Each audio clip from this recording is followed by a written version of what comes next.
শিলো যদি ঘঁহি থাকে নহয় তেতিয়াও শিলটো ক্ষয় যায়, কিন্তু তোমালোকৰ মাথা যিমানেই বেছি নঘঁহা কিয় একো লাভ নাই। মাথাৰ ভিতৰত তোমালোকৰ ঘিউ বোলা বস্তুটোৱেই নাই।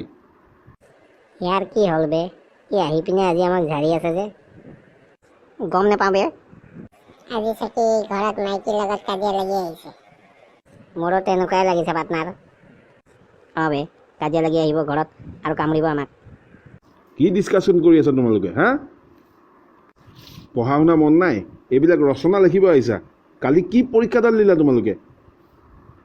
যোৱাকালি লোৱা পৰীক্ষাটো কেনেকুৱা হৈছে তোমালোকৰ কোৱাচোন?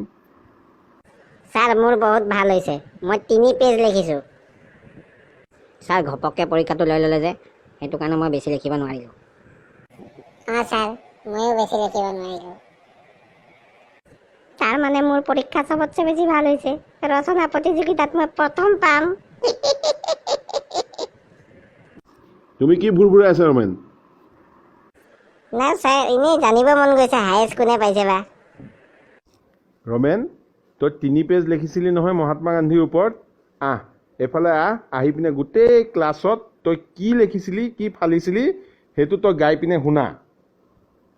এই বেলেগ, ই চাকি তামাম লিখিছে দেই। অঁ বে, পাৰ্টনাৰ কাৰ ই আমাৰ নাম সদায় ৰচন কৰিয়ে থাকে জানানে? অঁ বে, হায়েষ্ট মাৰ্ক যদি পাই ইয়াৰ পৰা পাৰ্টি এটা খাব লাগিব আৰু। ঠিকে কৈছ তই, ইয়াৰ পৰা পাৰ্টি এটা খাব লাগিব, ইয়ে হায়েষ্ট মাৰ্ক পাব। তই গৰু কি কৰি আছ? পঢ়ি নুশুনা কিয়? মহাত্মা গান্ধী 1459 চনৰ শুক্লা দশমী তিথিত মহাত্মা গান্ধীৰ জন্ম হয়। তেখেতৰ পিতৃৰ নাম কুসুম্বৰ গান্ধী আৰু মাক ইন্দিৰা গান্ধী।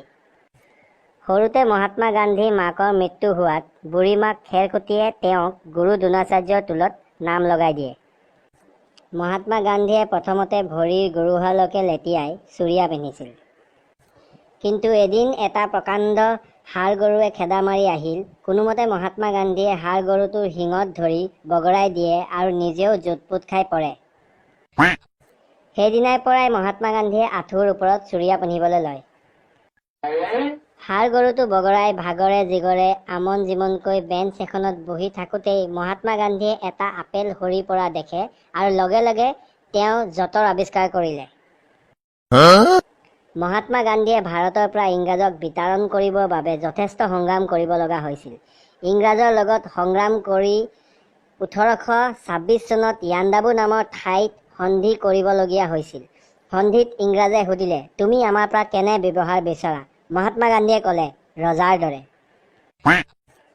মহাত্মা গান্ধীৰ মৃত্যু বৰ কৰুণ আছিল। লোন আইন ভংগ কৰাৰ বাবে এদিন দাণ্ডী যাত্ৰাত ভাগ লয় মহাত্মা গান্ধী।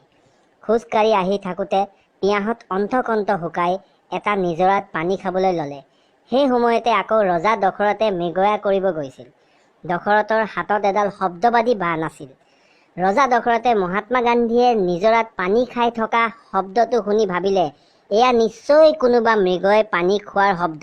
লগে লগে দশৰথে শব্দবাদী বাণ এৰে আৰু মহাত্মা গান্ধীৰ ভৰিত লাগি তেখেতৰ বৈকুণ্ঠ প্ৰয়াণ হয়। ছাৰ কেনেকুৱা লাগিল? ছাৰ ছাৰক মাতি লাভ নাই তোৰ ৰচনা শুনি ছাৰে বৈকুণ্ঠ প্ৰয়াণ কৰিলে।